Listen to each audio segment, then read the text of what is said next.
Welcome to Bex Checks! My name is actually Bex, and this is the show where I call random numbers like yours and check on strangers just like you. And just kind of chat with people, see how they're doing. Sort of a casual compassion type of thing. Today, I have a schedule call. Did you know that you can schedule a call too? You can call or text this number and schedule a time that's convenient for you to chat with me. Just, about whatever you want. I don't know anything about this person. Maybe they want to talk about skin or whatever. That'd be cool. I mean, it wouldn't be cool, but it would be like, whatever. I'm down to talk about skin. How weird could that conversation possibly get?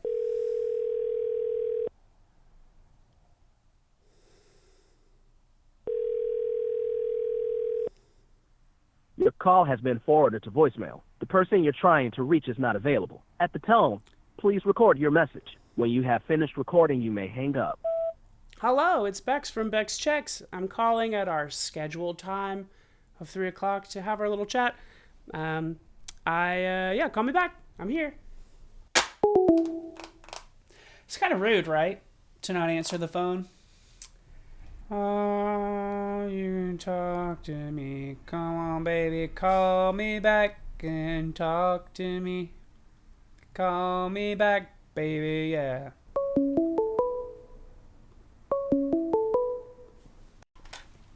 Bex Checks, this is Bex speaking. Hi, Beck. Hello.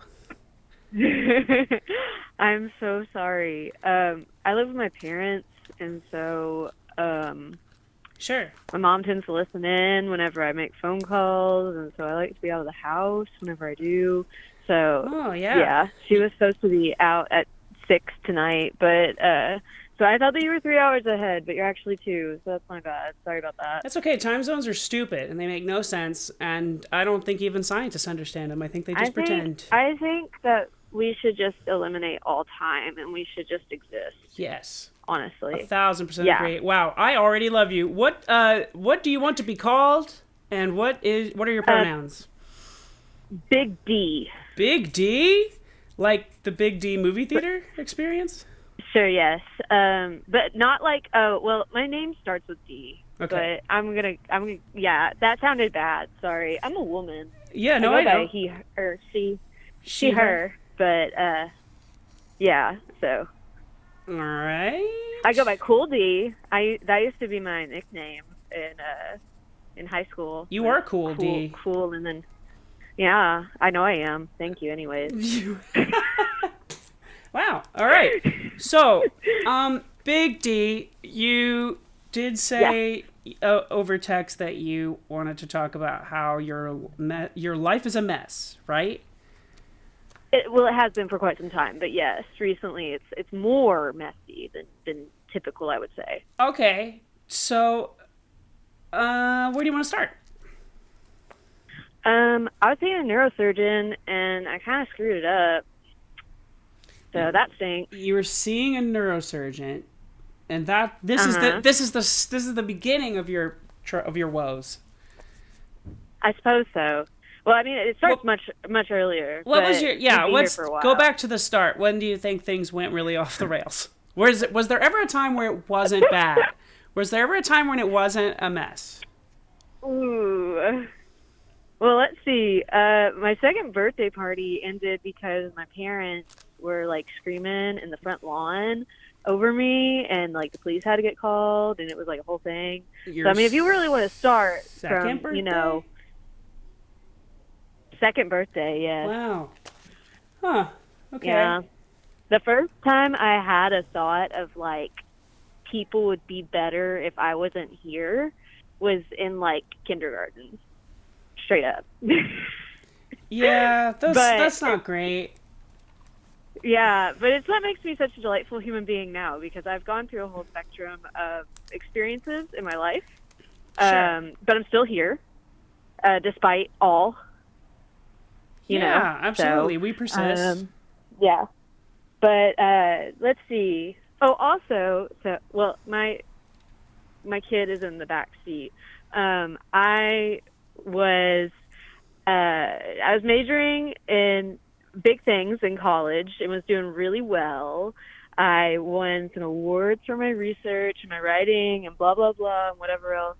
And then I got knocked up. Right. Yeah, so I didn't get to finish my college degree either, and still have not managed to do that because it's really hard to do that as a single mom Sure. while working full time.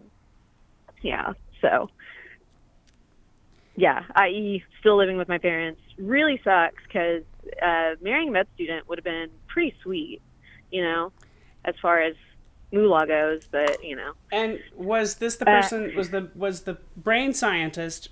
Was he the? Yeah. Was he the? Love that. Father? No. Oh No. So then, No. is the child the reason that you're not with that the brain scientist didn't want to be with you anymore? No.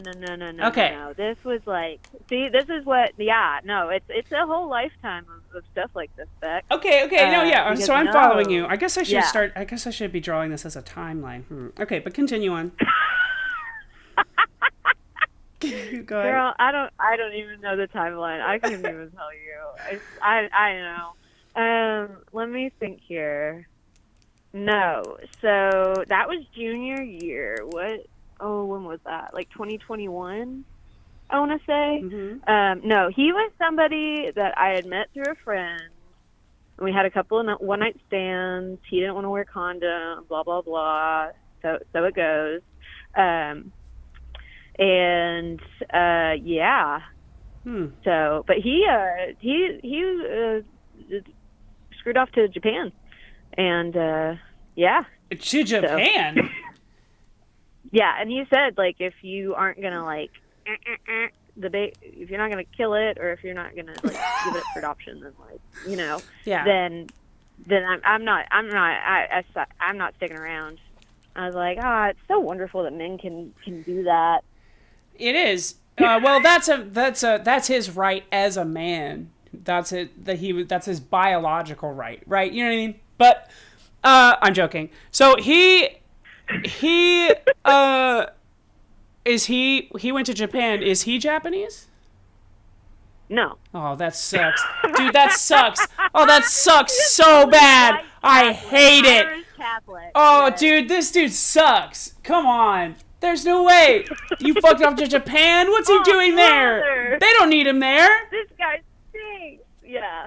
No, and even worse, he went to teach English, which is like so much worse. They hate those guys over there. So Really? It's almost like sweet coach. Well, that's what I've heard is that like the people that go over there to teach English are totally I don't know. I've heard it's like a whole thing. It's like a whole stigma in Japan or whatever.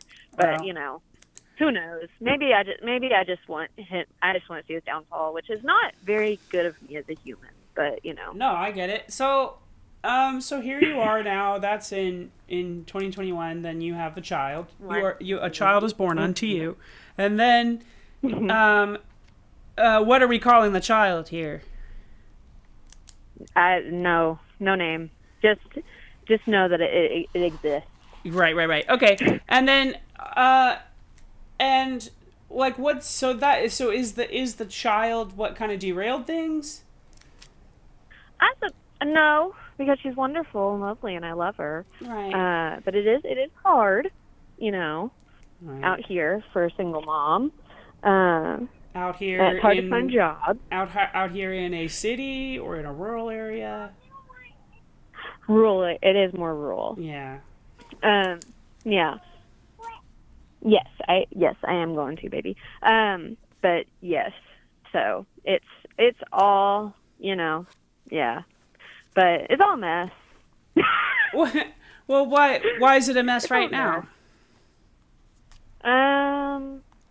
Why did I don't know. I've gone through a lot of rejection and definitely a lot of abandonment in my life, and so I keep screwing up these relationships that could be really good and are with people that really like me and I know really like me, but my anxiety just gets me so in my head that I like Self-destruct. fall into this sort of spiral. Yeah, and I try to force and I do things that I'm like I shouldn't do this.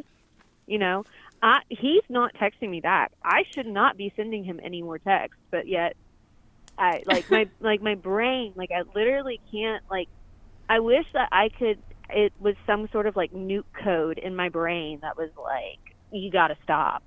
But that doesn't exist. I can't find it. Yeah.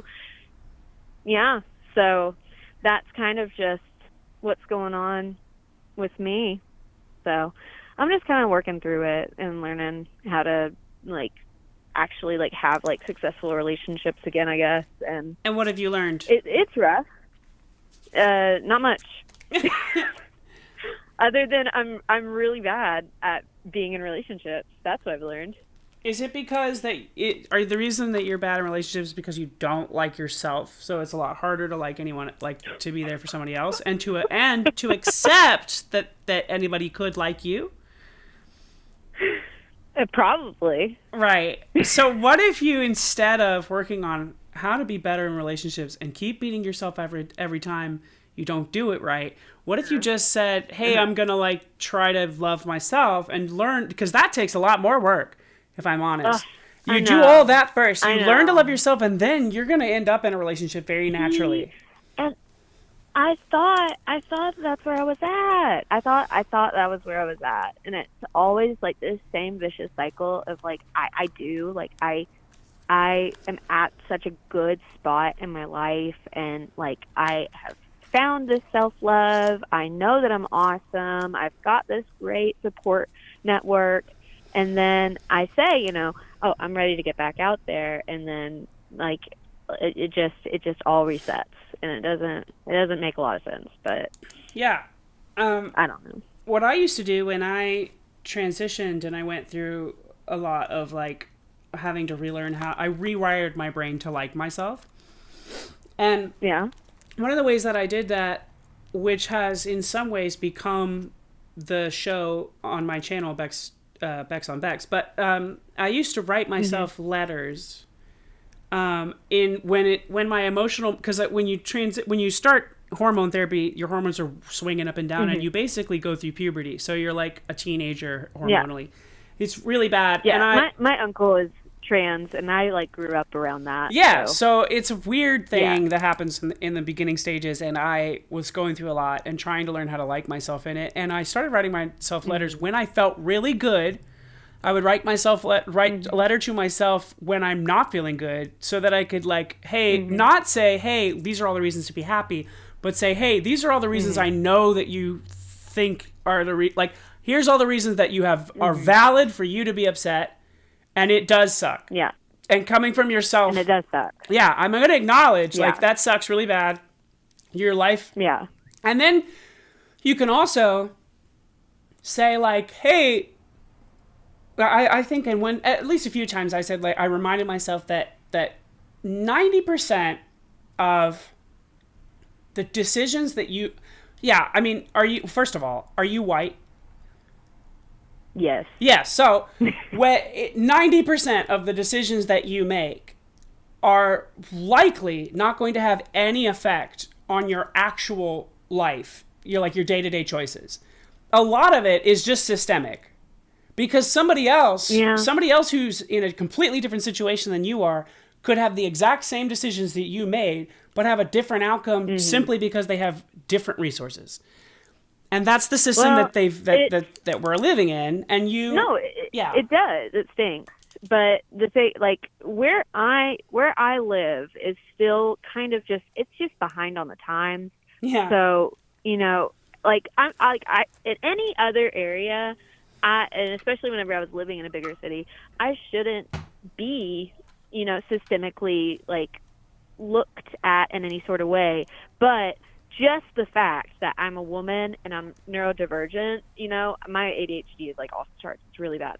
So those two things together, I shouldn't I should be in the clear. I'm a white woman living in but yet still I'm still discriminated against in like so many ways, and Sure. it's ridiculous. It is, yeah. I mean, I know. there's so much, like, what has blindsided me as as I've walked through the world fully as a woman is there are things that happen to you that you think, especially like out on the street, that you're like, no one's ever going to believe that this happened. So like that is just so weird. So Men do very weird things, you know, randomly, and you're just like, oh, like, okay, like somebody just pulled their car over and honked at me. You know what I mean? Well, and my friends get really onto me because what's happening? I can't hear you anymore. Oh, never mind. That's my fault. You can't. I can hear you. Hold on. Okay. Sorry. I unplugged myself. Are you there? There you go. Hello. Yay. Okay, so my friends get really onto me because you can't see me, but I'm objectively attractive, I suppose. You know, and you got knocked up. I don't like saying that about myself. Well, I mean, yeah. And, like, I've had, like, I don't have trouble finding, like, boyfriends or anything like that. Like, that's not, like, that's not hard for me to do. It's just keeping it, really. So my friends will get on to me because I'll say all these, like, super negative things about myself and, like, the way I look or the way I talk or the way I act. And they're like, dude, like, you're, like, this isn't fair. Like, you're hot. Like, you have a BMI under, you know, this amount, like, you are like, so, you know, you need to, like, you're being ridiculous, you know.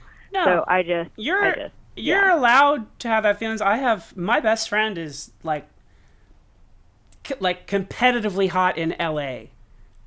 Like my best, they are ridiculously hot, and everybody thinks so. Which means they're 10 everywhere else. Yeah, all walks of life, all genders, all races are obsessed with this person when they see them.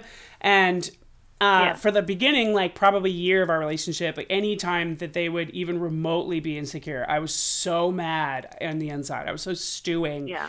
But the more that I have found, well, nobody ever cares to get to know you. They exactly. Yes, I've seen. There's two sides of it. It's like one is like as I've become more attractive in a womanly way, I've attracted attention firsthand and seen what it feels like. But also I've heard through their experience the kinds of ridiculous situations and attention and things that you get into simply by just being a generally attractive person. And there's these weird expectations of you that if you're this hot, then you must be amazing at sex. And you must also obviously be down for anything. And you must live up to this weird, because you look like the girl of my dreams, you must act like it too. Yes. Well, my biggest one is that I'm a very bookish person. I don't do social media. Because I prefer like very genuine connections with people. And so like last year I read 100 books, and I feel like that's a pretty good indicator of like who I am, because I like having experiences in my life that are valuable. You know, whenever I was growing up, my friends were constantly taking pictures whenever we were out because they wanted to post it on like social media. And I like being present and being here, you know. So guys kind of expect me to be vapid and to like be blasé, you know, or whatever, or blasé, I think that's the word. And it's just not the way I am, you know? Like I want to have a very genuine connection. I want to have very intellectual conversations. I want to be able to read a book with you and for you to understand it. I want to be able to watch movies that aren't, you know, Adam Sandler or like some kind, you know, like stupid, you know, action, blah, blah, blah, whatever, you know, like I don't want that, you know? And so I feel like that's also really hard to find. It sure is. Because a lot of guys just, the world's getting stupider. I'm sorry to say it. I mean, but it's, you know, it's a sad truth. You know, I teach kids, so I mean, I know. Yeah, I have done an enormous amount of research into masculinity and like and general manhood, quote unquote, and things like that. And there's so much historical record of like men who were incredibly dumb doing incredibly smart things, and men who are incredibly smart doing incredibly dumb things. And I think that like I think that as a whole, like both sides of them were equally as confident. And so it's like men just have this certain level of confidence that they don't really even need to be right. Have you ever heard of what's his name? Timothy Dexter? Dexter Timothy? Maybe Dexter? No. I can't remember which one it is. He wrote this book called A Pickle for the Knowing One, and like did like all kinds of stuff that like honestly like was just so like he married this like rich widow and basically just like lived off of her money, and then made like really poor financial choices that somehow ended up working out. So like he had all this money, but he was so freaking stupid, and like all the guys around him hated him. Right. But he was so just confident in his. Oh, one of my favorite stories of that guy is what was it? He faked his death, and then his wife, who he used to tell people that he wasn't married, he just had a ghost living in his house. Like whenever like she tried to like come and be like, you know, I'm cold, can I please have some food? And like people would be over and he'd be like, oh, it's just some sea hag, you know, living in my house. That's all it is. So, you know, his wife that he was outwardly, obviously emotionally abusive, probably physically abusive as well towards, who's probably geriatric also at the same time. So now it's elder abuse, which anyways, whatever. Right. You know, she wasn't crying at his fake funeral. So he came out from his hiding spot and started beating her over the head with a cane for not crying at his funeral. Crazy. Oh my God. Yeah. Anyways. Have you found, so what are your tastes in men? Do you have high standards physically? Oh, no. Okay, that's good. And No. and so then, so is your problem just like lack of slim pickings? Is it just not that many dudes around there? See, this is where the problem is, Bex, is that I think that the problem is me. Right, but it's not. It. We've already established that it's probably not you. Listen, Yeah. if you have the name Cool D, and someone else gave you that name, you are likely not the problem. Is my thing. But people who get cool nicknames like that, are never the problem, right? People who get nicknames like Shark are the problem. Oh. You... Yeah, that's a red flag nickname right there. Oh, yeah, I don't know why, but it's just stuff one that came to me. You definitely might have, you know, you're a human being, and a lot of men aren't looking for a human being.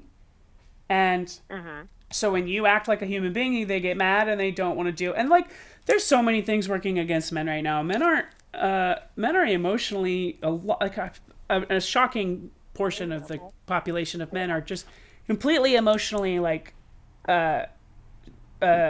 unintelligent and they can't deal with their own emotions, and they also don't want to, and they've proven now, if they're, you know, mid-20s, they've proven to themselves, well, I just went 20 years of my fucking life without ever having to be emotional, and look, I'm fine. So why do you still have these emotions? It's childish, and I don't like it. And then they get old, and what happens? They have breakdowns, and they can't, like, they end up crying in their wives' arms all the time because they aren't regulating their emotions, or they are over-regulating their emotions. Oh yeah. No. I hear every last bit of that. Yeah, no. And like, I have conversations with, because I see it. Like, I haven't had a reliable father figure because of that exact thing. Yeah. Thank you, baby. I appreciate it. Did your dad go off to Japan? That would be so hilarious if he had. Talk about some irony right there. That would be so funny. No, he just sucks. Right. He beat my mom, stuff like that. Yeah, that is. Yeah, no. That does He suck. yeah. I don't talk to him anymore. But anyways, I do have a stepdad now. He's pretty cool, but also has his own issues. So, yeah,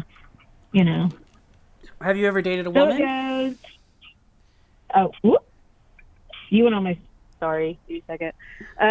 No. No, I have not. Have you ever thought about it? Yes, multiple times. Why haven't you done anything about it? I'm scared. Sure. Oh, yeah, that makes sense. Yeah.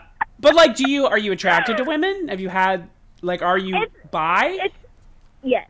Okay. No, that's a good question. It's a good question. You'd love to find out. I've definitely. I mean, there's a couple times college, There you just go. like everybody. Sure. Couple times college, but I think there's a real problem with bi women that you feel like you have to, it's either if you start dating girls and it's so you're more into girls, but if you start dating guys it's so you just want to be different, you just want to have the label. And so it's that really hard in between of especially my parents, they're older, they're part of Gen X and stuff. And so if I were to tell them that I was dating a girl, they'd be like, oh, so she likes girls and she's only going to date girls from now on. So it's that really hard in between of I don't know. Why do you have to be, I don't understand why you have to be one or the other. Why can't they wrap their heads around bisexual? Well, they can. I mean, they could, but I don't know. I guess I just get really in my head about it, and I get worried about being perceived and Yeah, you're overthinking it. That's what you're doing. Yeah. You're the big D, the big overthinker. Yeah. Big brain. That's yeah. You're just overthinking everything. Yeah, I do typically. So then, what if you could practice? And I'm not a doctor or anything, but just brainstorming. What if you you could keep it easy, once a week. Once a week, you gotta do something without thinking about it. Do something low stakes that it just make let yourself make an impulsive decision once a week that is very low stakes and doesn't really matter. I can't think of a very good example of this. I'm sure that if I sat here for a second, I probably could. But you could start working your way up, right? To being able to let go. Because what happens is the reason that you don't think the reason you feel like you can't trust yourself is because you have now in your life ended up at a place where you don't like where you are, and you're wondering, how did I get here? And what you don't... see, this is the thing, is that I'm very aware of all of this. I know that it's my own fault, and I know that I'm the one that's going to have to dig myself out of this hole. Sure. I keep expecting people to come along and for something to happen, and my life's going to get better, and blah, blah. That's not sustainable. That's not realistic. I'm the one that has to do the work. I'm the one that has to make the changes in order to become a better person, to become a happier person, to become a blah, blah, blah, blah, blah. I already know all these things. It's just making it happen. That's just... really difficult. Sure. Yeah. What matters more, D? Achieving it or working towards it? Yeah.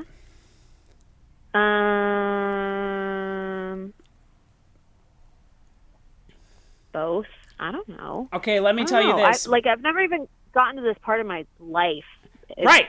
But it's not been a very long one. Everybody has, and everybody does. Literally everybody does. The richest man in the world got eviscerated on his own app the other day. Oh yeah. And then pretended to go along with the joke about him being lonely. Yeah. And it's genuinely the saddest thing I've ever seen in my life. And you know that he's thinking the same thing that you're thinking. Oh, yeah. So everybody, even the stupidest even the worst people, even the people who are considered the most successful, are going to deal with the same feelings you're dealing with. So what I'm trying to relay to you, Big D, and please hear me when I say this, you're not special. You're not individually worse than anybody else. You're equally as capable of doing stupid things as everyone else, and you're equally as capable of doing great things as everyone else. What matters... But my mommy tells me I'm special. No, you're not. She's wrong. Listen, when you realize, this is what I've been dealing with lately, there is a great amount of peace and in letting go, and a great amount of peace in accepting that there is, or at least there may not be, a purpose, a point. There may not be anything. We might just be existing, and our individual decisions of what matters to us is all that matters. What matters to you is that little girl in your car.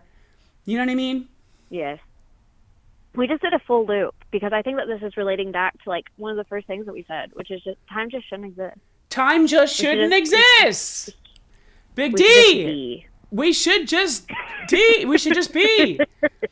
Big B. We should just be like Big D. Exactly. No, like that is 100%. Yeah. This is the thing I've been working on with my own like mentality, and like it's so dumb, but like when I was a child, I loved Star Wars, and I for some reason went through a phase there where I beat myself up for it and was like, oh well, that's lame, and that's partly because Disney bought it, and that made me feel weird, but I just convinced myself that's kid stuff. It's not useful information anymore. Stop thinking about it. And then I watched a bunch of people have fun with it and just judged them for it, and felt like I was cheating myself. And so recently I've been allowing myself and like loving my inner child and letting myself like watch Star Wars again. And what's striking me a lot is how simple and yet elegant everything that like the point of it all, right? And like the point of it all in those things, and especially what if you focus on what Yoda's talking about specifically, is like letting go of your attachments is a huge thing. It takes a lot, but it is possible, and it's possible. And what they're really saying, they're not saying like stop caring.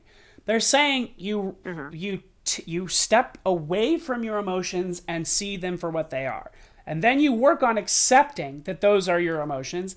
And the longer that you do that, the more you get better. And there's a Native American principle that essentially boils down to like you allow your thoughts to like a leaf on the river. You see it, and then you let it. You can pick it up out of the water and look at it if you want, but you have to put it back in the water and let it go away. Let it float away. You can't hang on to it. Hey. Yeah. So, crazy idea here. Yeah. Are you ready? I say that we go out into the desert and let's just go to one of those ayahuasca tents and let's just do it. You know, you can live stream the whole thing. You can just be sweating in an ayahuasca tent with a rant. Like, tell me that would not be the most clickbaitiest title. Doing ayahuasca in a tent in the middle of the desert with a stranger. I mean, it would be a fun way to check on you. Yeah, that would be a great Bex Checks. I have never done... This is going to be your new platform. You're just going to sit in your tent, in your backyard. Tell people, come on over. I'm open. I want to... seriously, I do want to open up Bex Checks into a more like where I can go and hang out with people in real life. But I have done... I've done some... some drugs. I've done. I tripped shrooms so badly one time that it like wrecked me for a few days. Oh yeah. And but I've never done the desert drugs. I've never done the hard sweat lodge drugs. I've not done those. Just sweating with a bunch of stinky strangers in the middle of the desert. Have you done that? Nothing like it. No, but I can just really imagine that it's one of those experiences that you're sitting there and you're like, I thought this would be so cool and this sucks. Yes. I paid so much money to be here, and like, what am I doing with my life? Like, it makes you question yourself and every choice that you've made because it was such an awful choice. Yeah. That you begin like thinking like maybe this isn't sustainable, you know? But anyways, okay, I do have a story. Okay, but I do have to go soon. But I do have a story. Okay, Yeah, sure. So, I lived with a boyfriend. I'd spend like a lot of time at his house. One time he was out at a laundromat or something. I'm gonna try and because I do have a younger one, so I'm gonna try and acclimatize this story a little bit. Let's see. So he was out. Wouldn't be back for a while. I was having really bad period cramps. He didn't have any Tylenol, but I had opened up a drawer and found a special. Almost. I had found a Special Rice Krispies in the drawer. Right. And I texted him. I said, "Hey, can I have this? I'm having really bad period cramps. I couldn't find any Tylenol. Blah blah blah." He's like, "Oh yeah, sure. I didn't even know we had it. Sure, whatever. Go for it."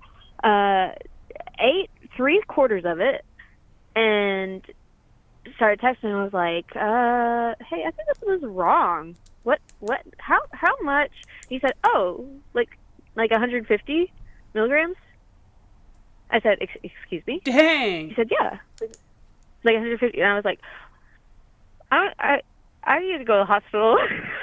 Oh my God. I need to have my stomach pumped. I literally sat in the bathroom with a cup, and I would just chug water until I could make myself vomit. I did that for 3 hours. I'm not kidding you. Whenever I say I developed synesthesia, I was nauseous for like 2 days afterwards. Oh no. I literally like could see like sound. Like it was so bad. It was the worst thing. And I was on Adderall XR at the time, so I also had like not eaten anything all day, which did not make it any better. Yeah. So yeah, that was really that was fun. It didn't last. Yeah. Surprisingly enough. Yeah. He was an unemployed musician. I've had 6 songs written about me. I went through a phase where I dated a lot of musicians. So I have 6 songs written about me as of right now. Could be more. That whips ass, Big D. That's fucking cool. Yes. That's why you're cool, D. Hi. God damn, that's awesome. Even are staring at me. 4 different songs. Oh. Yeah. That's amazing. Most of them are about how I suck, but you know, I'll take it, you know. Oh, sure. Right. I'll still take it, you know. Yeah.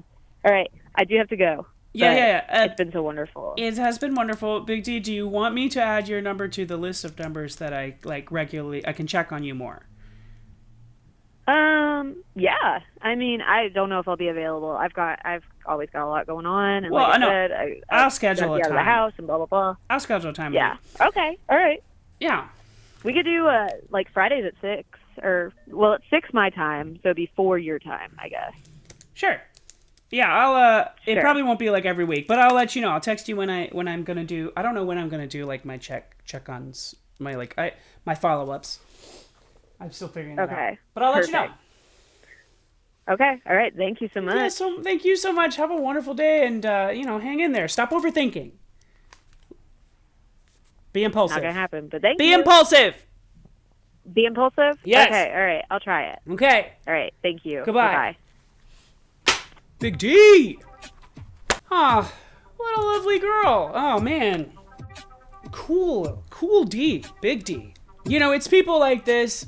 You meet them, you talk to them, you share a lovely conversation with them, and you wonder how the hell is someone like that single, kid or not? Hey, do you like money? Because I don't, but maybe you could convince me to like it if you sent me some, and I could spend more time with it, and maybe grow a more solid connection, a solid foundation for a relationship. Through the Cash App, you can send me money, and if you send me anything at all through any of my shows, I'll let you know in the next episode what I spent it on, in the interest of transparency. Thank you for joining me. This has been Bex Checks, signing off. Ba-da-ba-ba-da. It should be like zooming out right now. Like it's like the news, right?